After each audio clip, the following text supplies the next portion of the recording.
जी के फादर हैं। मैं उनसे कुछ सवाल जवाब करने के लिए, क्योंकि जिस तरह से सोशल मीडिया पर पूरे देश के अंदर सभी बहुजन समाज के लोग इसमें दुख जाहिर कर रहे हैं कि बहुत ही बड़ी घटना हरियाणा प्रदेश के अंदर हुई है। लॉकडाउन के चलते भी रमन भाई की अंतिम यात्रा में 10 से 15,000 जी हो गया।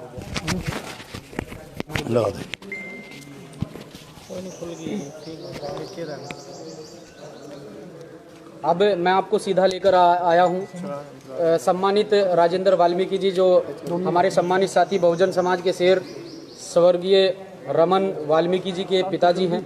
मैं उनसे कुछ सवाल कर सर, मेरा आपसे एक सवाल है कि जिस तरह से रमन भाई के साथ में इतनी बड़ी घटना हुई है, उसके ऊपर क्या कहना चाहेंगे? कैसे हुई, कैसे नहीं हुई, उसके बारे में आप पूरा विस्तार से बताएं, ताकि पूरे देश से लोग इस पेज से जुड़े हुए हैं, ताकि लोगों तक हमारे जो है साथी की बात पहुँच पाए।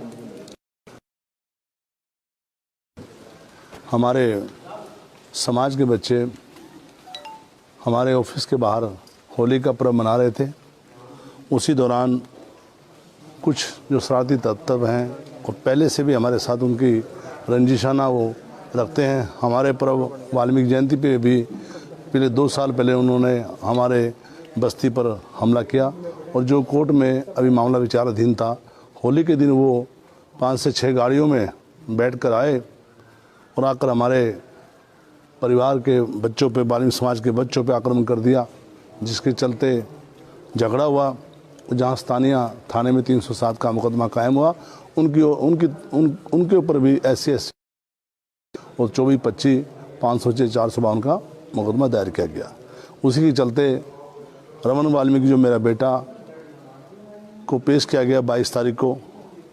हमने जेल में पेश किया, कोर्ट के द्वारा गए तो 22 की रात को जेल के अनुसार, जो जेल के अधिकारी बता रहे हैं, 22 तारीख को उनके पेट में दर्द हुआ।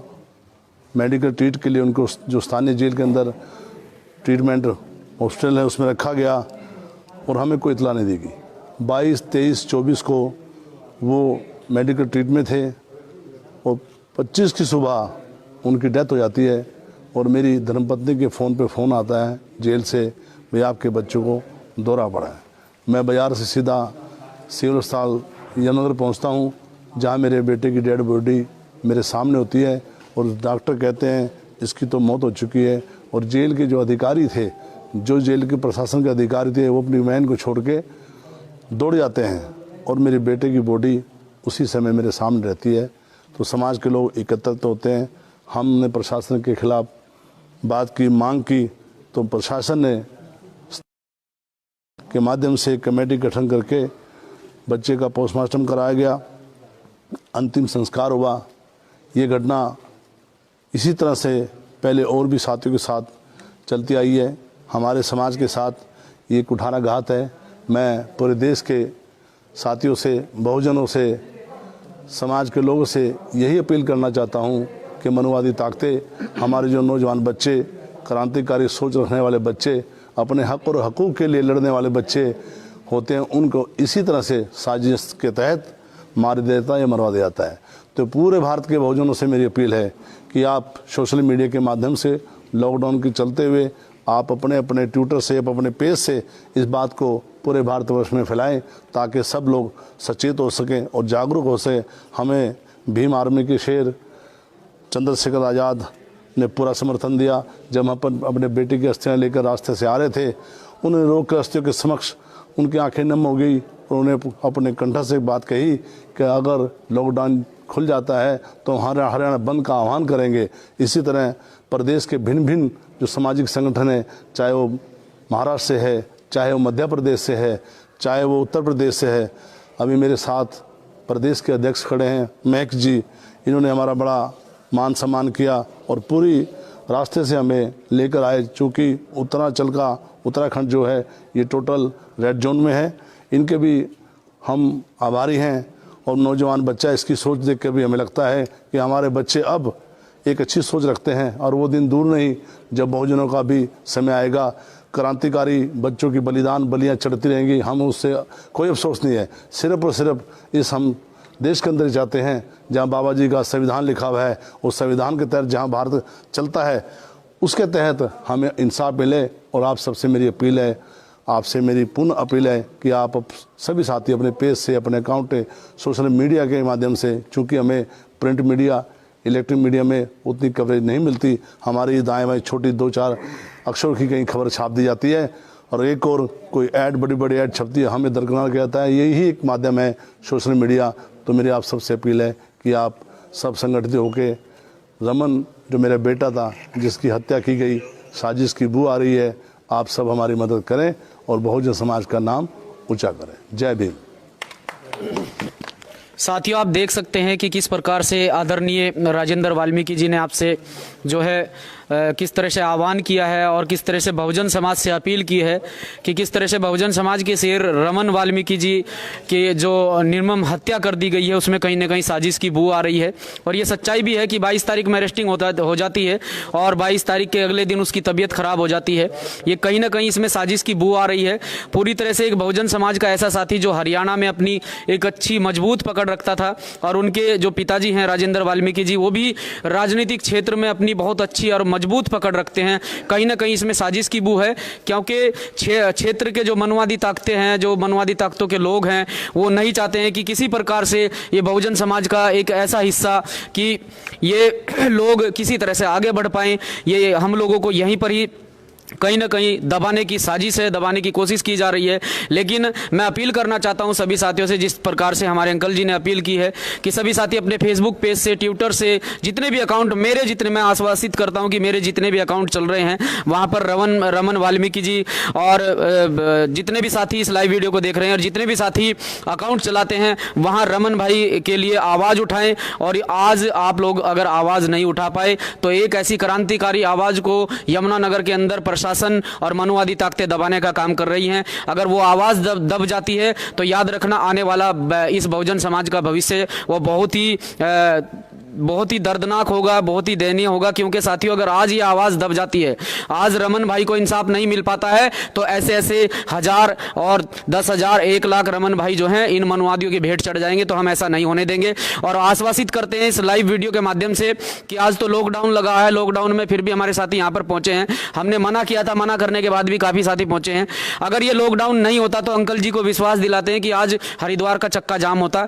तो जिस दिन भी आदरणीय एडवोकेट चंद्रशेखर आजाद जी का आह्वान होगा, जब भी कोई आह्वान हुआ है, सबसे पहले उत्तराखंड बंद करने का हमने काम किया। आपसे विश्वास, इस विश्वास के साथ आपको जो है बड़ी उम्मीद के साथ आपसे वादा करते हैं कि जिस दिन लॉकडाउन खुलेगा उस दिन रमन भाई के लिए उत्तराखंड का चक्का जाम भीम आर्मी भारत एकता मिशन के लोग यहाँ दिखाएंगे और हरियाणा पूरा बंद करके दिखाएंगे अगर हमारे भाई को इंसाफ नहीं मिलता है। उन्हीं के अंकल जी के समक्ष खड़े हैं रमन भाई के जो दोस्त हैं, उनके भाई हैं, और मैं उनसे सीधा आपको लेकर चलता हूं, उनसे आपकी बात कराता हूं, वो भी बताएंगे। दलीप कुमार जी साथ में जो है रमन भाई के हमेशा साथ रहे हैं, तो आज वो भी जो है अस्थियों जो आज अस्थियां विसर्जित करने के लिए हरिद्वार में पहुंचे हैं। हरिद्वार के समस्त साथी जो हमारे वाल्मीकि समाज के साथी, हम वाल्मीकि आश्रम में अभी यहाँ पर हैं, तो हमारे वाल्मीकि समाज के जितने भी साथी यहाँ पर हैं उन सभी साथियों का सम्मान करते हैं। मैं आपसे भी सवाल करता हूँ कि दिलीप भाई कैसे कैसे इस घटना में क्या हुआ, कैसे हुआ, आप जो है इस वीडियो के माध्यम से अपनी बात रखें। शुरू होता है जी होली वाले दिन, 10 मार्च को ये सारा मामला शुरू होता है। और जैसा कि लगातार देखने में आ रहा था, मनुवादी ताकतों के द्वारा जो शासक वर्ग है, जो वहाँ के प्रशासनिक अधिकारी हैं, क्योंकि जब जब हमारे बच्चे, हमारे युवा और हमारे योद्धा किसी ऐसे प्रकरण में आते हैं तो उनकी कोशिश रहती है कि जल्द से जल्द उठा के इन्हें जेलों में डाला जाए, जिससे ये लोग और ज़्यादा अपनी हक और अधिकार की लड़ाई ना लड़ सके। आज हमारे बीच हमारा योद्धा भाई, हमारा शेर भाई, मतलब बोलते भी नहीं बन रहा है, क्योंकि जितना हम उस भाई के बारे में कहें, उसने जुल्म के खिलाफ, शोषण के खिलाफ हमेशा अपनी आवाज़ को बुलंद किया है। और जहाँ भी खास तौर पे एट्रोसिटी हुई है या अत्याचार हुआ है, वहाँ पे उस भाई ने हमेशा उन दरिंदों के, उन मनुवादी ताकतों के खिलाफ खड़े होने का काम किया जो जुल्म और इस शोषण की व्यवस्था को बनाए रखना चाहते थे। तो इस तरह का एक प्रकरण देखने में आया। मैं, हमारे अंकल जी लगातार हम जहाँ पर हो, हमसे बन पड़ रहा था, हम लोग इंसाफ की गुहार लगा रहे थे कि हमें इंसाफ दिया जाए। लेकिन जैसा आपको पता है, इस समय मनुवादियों की सरकार है और जो ताकतें सारी हमारे खिलाफ है। हमें इंसाफ तो नहीं मिला, लेकिन हर तरह से हमें हराश किया गया, मेंटली परेशान किया गया। और इन सब चीज़ों के चलते हुए मैं आप सब लोगों को भी ये बता देना चाहता हूँ, एक छोटा सा सवाल आप सभी से है, मेरा खुद का भी, क्या ऐसा दबाव था प्रशासन के ऊपर कि हमारे भाई को, रमन वाल्मीकि को, जो ना तो पेशेवर कोई ऐसा कोई कातिल था, क्योंकि वो जुल्म के खिलाफ खड़े होने वाला एक ऐसा योद्धा था, ऐसी कौन सा दबाव था कि उसके अरेस्ट के ऊपर इतना जोर दिया जा रहा था? क्योंकि इस समय लॉकडाउन का टाइम चल रहा था जब हमने उसे पेश कराया, क्योंकि प्रशासन ने हमारे ऊपर लगातार दबाव बनाया। हमने 22 तारीख को प्रशासन से जो वादा किया कि हम अपने बच्चे को वहाँ पे पेश करा देंगे, हमने ठीक ठाक हट्टा कट्टा, क्योंकि वो बच्चा लगातार, उसकी फिजिक्स आप देखें, कोई उसे बीमारी नहीं, आज तक कभी उसे सिर का दर्द नहीं हुआ, और 2 दिन के बाद ऐसा क्या हो जाता है कि वो बच्चा मृतक अवस्था में हमें सौंप दिया जाता है। और उसके बाद जो प्रशासन की कार्यप्रणाली, जो जेल प्रशासन है, उनकी तरफ जो संदेह का एक घेरा बनता है, वो कैसे बनता है? जिस वाहन में उसे लेके आए थे, ना तो उसमें कोई ऐसी किट थी, ना कोई वेंटिलेटर, ना ही कोई ऐसी फैसिलिटी थी कि रास्ते में कोई ऐसी दिक्कत हो। हमें अंदरूनी स्रोतों से पता चला है कि सुबह ही अंदर इसकी डेथ हो चुकी थी, इसे प्रॉपर ट्रीटमेंट नहीं दिया गया। कुछ लस्सी इसे जो दी गई थी तो उसमें कुछ जहरीला ऐसा पदार्थ था जो इसने अंदर ही अपने मतलब प्राण त्याग दिए। उसके बाद हमें गुमराह किया गया प्रशासन के द्वारा। तो आप सभी लोगों से, जो बहुजन क्रांति के जो योद्धा हैं, जो आप जैसे सभी साथी हैं, सबसे मेरा निवेदन है, इस लड़ाई में रमन भाई को इंसाफ दिलाने के लिए हम और आप चले हैं, तो ज़्यादा से ज़्यादा रमन भाई की आवाज़ को उठाया जाए, क्योंकि आज एक इंटरनेशनल मुद्दा बन चुका है। और उसके बाद लगातार अभी ह्यूमन राइट्स में भी हमारे एक एडवोकेट हैं सुखविंदर सिंह नारा जी, उन्होंने आवाज़ उठाई है सुप्रीम कोर्ट में।